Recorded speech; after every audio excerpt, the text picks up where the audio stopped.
You're listening to the Innovation Made Easy podcast with Chiara Covone, episode number 42. Welcome to the Innovation Made Easy podcast. I'm your host, Chiara Covone, ex-corporate leader turned executive coach and speaker. I'm here today to unfold insights of leadership wisdom and personal development to inspire you to achieve success both at work and in life. Are you ready to create your own success story? Then let's dive in. Hi everyone. So this week I'm going to talk about the topic of journaling that I spoke about earlier in this podcast. But this time we're going to look at it from a different perspective. And what I want to talk about is understanding that a lot of people struggle with consistency in journaling. And so I got a little bit curious around it and started digging out what are and really collecting all the limitations and all the good intentions of journaling that don't get followed through by a lot of people. So why do we start an activity that you've read in a lot of places, you heard from so many people that is really helpful and healthy for all of us to do, and still we don't get to do that. So if you're one of the persons that has an intention of journaling more, but you're not sure how, so keep listening. So I hear you that when it comes to journaling, things aren't always smooth and easy, and things don't just go the way we want it. You run out of time, you forget, maybe you get bored because you don't know where to write, or you're using the same notebook and it just feels boring. Or it could be that you had a rough start in the day and you feel like, okay, I'm going to do that later, and then that later never comes. So in particular, I think I have identified a few of key reasons why we don't journal as much as we would like to. And let's start with the first one, which is really about being overwhelmed. Have you ever opened a new blank notebook and you're ready to start writing down, and then you feel like it already exhausts just by the thought of having to look at your thoughts and writing them down. So you close that and you leave it and you just say, I'm not going to want to do that. So when you are feeling overwhelmed, when you are feeling exhausted, I promise you, this is exactly the right time for you to journal. Because when you will look at your thoughts and all the things, when really clean your mind and put all the thoughts down on paper, you will feel such a relief, because you will see why you were so stressed. You will see all the thoughts, all the conflicting and contradictory thoughts that are going on in your head and that fight for your attention. So this is really a reason to just trust yourself and give it a go. Take 5 minutes and start writing down the things, and you will feel that the difference right away. So the feeling of overwhelmed is intrinsic in the lack of journaling. Once you start journaling consistently, that feeling of overwhelm, in fact, will abandon you, because you will have such a practice to clear out your mind and clear out your thoughts that you won't feel overwhelmed anymore. So trust me with that. Give it a go. Give it a try, particularly if you're feeling overwhelmed. Journaling is not necessarily so useful when you are clearing your mind and we're on holiday and really fully relaxed. It's nice to do it then also, but it's really more important when we are overwhelmed and feeling stressed. The other big reason that I know is true for so many is the lack of time. We have very hectic days, very hectic mornings, because we choose to, right? We don't choose to spend enough time and really maybe wake up half an hour before the time is due. I mean, not some of us do, but not all of us do. And therefore you are so tight on time then there is no time for journaling, because journaling, you see it also as a nice to have, not as a must have. And this is where I would like to go back to being intentional around your morning routine and allocate enough time, sitting down and say, okay, what is my ideal morning? How much time do I need to really set myself up for success? As I talked about also in the morning routine podcast episode, and I'm going to link it in the show notes here.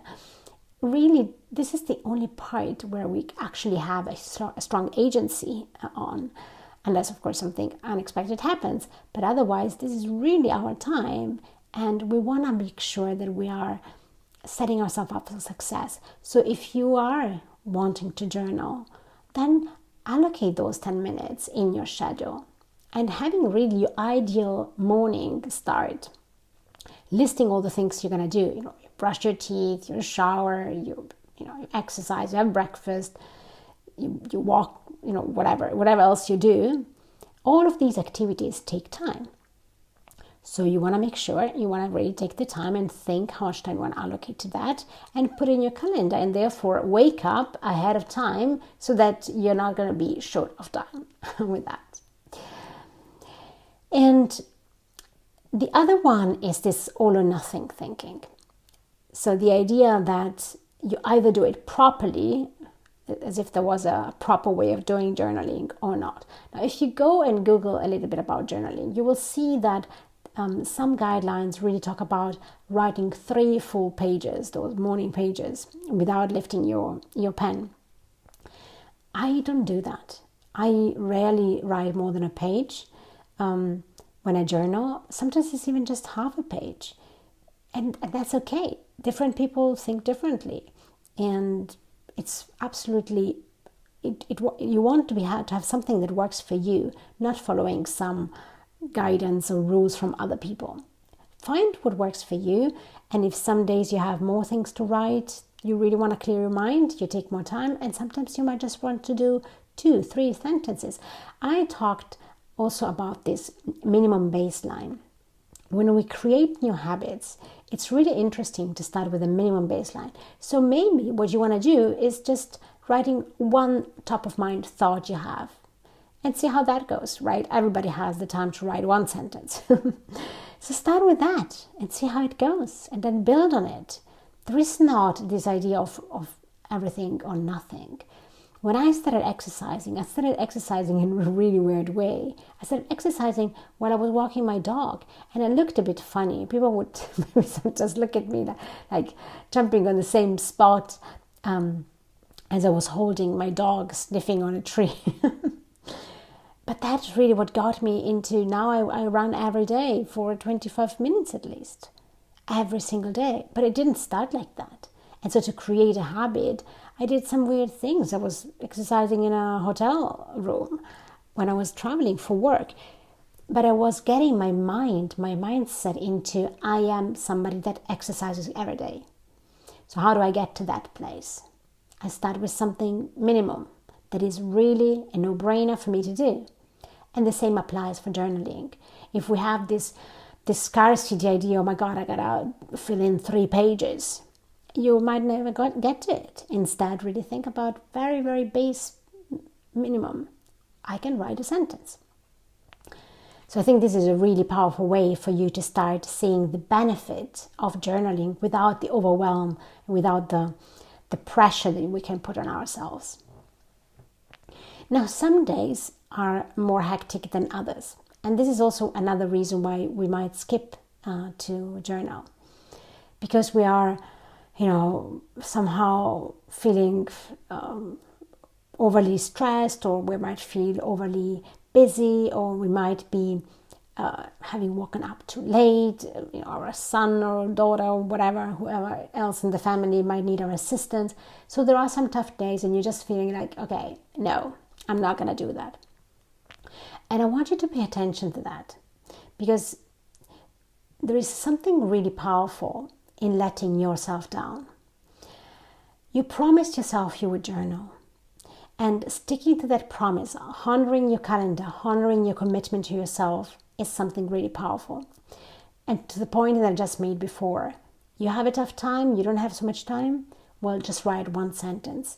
Don't skip it. Just do it. Do it the minimum, but do it. Because if you started justifying, that's the beginning of the end. If every time there is something that is a justification, a good reason, a good enough reason for you to not do something that you had said to yourself you would do, what relationship are you really establishing with yourself? So, and I don't want to make it mean more than it is, but I really want us to pay attention to the relationship we have with ourselves, and really start being honoring, start being really authentic to ourselves and honoring the commitment with ourselves, because we are important. What we promised, what we decided to do is important, and we don't want to procrastinate on those things. Everybody has the time to write one sentence on a piece of paper or an iPad, wherever. Speak it out loud on your iPhone. There is different ways you can journal. So don't skip that day, even if it's a tough day. Now, lack of inspiration is also another big source. And I noticed for myself, in some cases, I can just write on my beautiful Remarkable these days, because I don't write anymore on the iPad. And I got myself this Remarkable, which is an amazing device, which if you're interested, look it up, because it's really interesting and wonderful, and no distraction. And basically, I can really write on empty pages. However, there is something magic in writing in a beautiful template. So if you are wanting something that is a bit more inspiring, a bit more calligraphy type, there is a lot of templates you can find, PDFs you can download from the internet, or going into a bookstore and find some nice journaling notebooks that you can write in. Because sometimes we want that extra thing to make it, like you're writing a diary. And journaling is not the same as diary. So, you don't want to be looking at your at what you've written the day before. Journaling is not meant for you to go back and reread the things you wrote. However, you still might want to have something beautiful to write on. And so do it. If that's something that you feel like it will give you more inspiration to do it, then by all means, get out and find something that works for you and inspires you. So and I just mentioned this also a few seconds ago, if the idea of writing something down on a piece of paper doesn't resonate with you, there are alternatives where you can do it. The science says that writing with your hand in handwriting mode is very powerful for your thought download. However, as I said, if that doesn't work for you, you could try and test out different ways. One way is using a dictation software. So you can use, if you're in an Apple world, you can use Siri, you can use any type of voice recognition app that you speak into them and they write down what you just said. And the reason you don't want just to record the voice is because you want to actually look at what is written there. Because that's the power of journaling. The power of journaling is that your thoughts are spoken out, but you can actually also physically see them in front of you. And it can be handwritten, and as I said, otherwise it might be just typed by this voice recognition software, and you can still see them. I use sometimes this method when I'm out and about and I have something that is just buzzing in my head. And I understand, okay, now I gotta get it out of me and into paper or into an app, into a notes app, because it's just staying there and it's occupying space in my head, and I don't like that. So then I just take out my phone and open the notes app, and I just speak to the voice recorder, to the voice recognition, and it transforms it into words, into written, readable words. And I really think that's something powerful we can do. Technology is so much on our side these days. We can really leverage that and finding ways that allows us still to achieve the same result, which is about emptying your head into paper so that you can look at your thoughts and understand what's going on and move on. So whatever method works for you, don't get don't get disappointed if the writing down on paper doesn't work for you. Find something that works for you instead. So sometimes you might feel like, okay, this is my journal and I have this notebook that I'm writing on every day. And that day, that morning, you don't find that notebook. So this is, again, you find that as a reason, it's a good reason for you not to do journaling. And remember, the journaling is not a diary. It's not something that you want to pass on to your, to your kids or your relatives. It's just something that is for you to empty your head. It's like cleaning the kitchen counter. So it doesn't matter if you don't have your normal notebook. You can write on anything and then actually throw away the paper. So don't let a simple thing like you don't have your preferred notebook with you at hand be the reason why you don't do this activity. It's again about the relationship you have with yourself and honoring the commitment that you have with yourself. Now, sometimes you might be feeling bored. I remember there was one client once that told me, now I'm okay. I'm done with journaling because I had this phase that I had this problem and now this problem I solved it. So now I don't need journaling anymore. And I want you to watch out for that, because journaling is actually can be even preventative. You can use journaling even to prevent for you to have problems later on, because you are always aware and an observer of your own life, an observer of your own thoughts. So if you're feeling bored, if you're feeling like I don't need that anymore, this might be the time in which you might want to find a different template to use, or you might want to do it a bit differently. And have fun with it. Take it as really one of the activities. I use journaling now as part of my routine, fixed time, as I said before, right? Like you shower, you brush your teeth, you have breakfast, if you do have breakfast. And journaling is part of that. Now, I also have other activities that I added in my morning routine. My morning routine is getting longer and longer. But it's really serving me so well. I feel such an energy every day when I completed my morning routine. And yes, I had to wake up earlier and earlier. This morning was 5:30, but I love it. I feel energized the whole day, so it doesn't weigh on me. So if you're feeling bored and if you find that this is a good reason for you to not do it, or because you feel like you don't have any problem that you want to be emptying your head with, think again. And understand the power of how you feel good today. You want to maintain that feeling good. So journal, write down your thoughts, look at your thoughts, write them down and look at them. If you have forgotten about journaling for some reason, because you had an early meeting or because something, you are outside of your routine, you may be on a holiday, you can still do it later on. Yes, of course, doing it in the morning, it's a good habit because you have it scheduled and it's done. But if you want to do it later in the day, that's also fine. There's not a reason for you to not do it just because you lost a slot.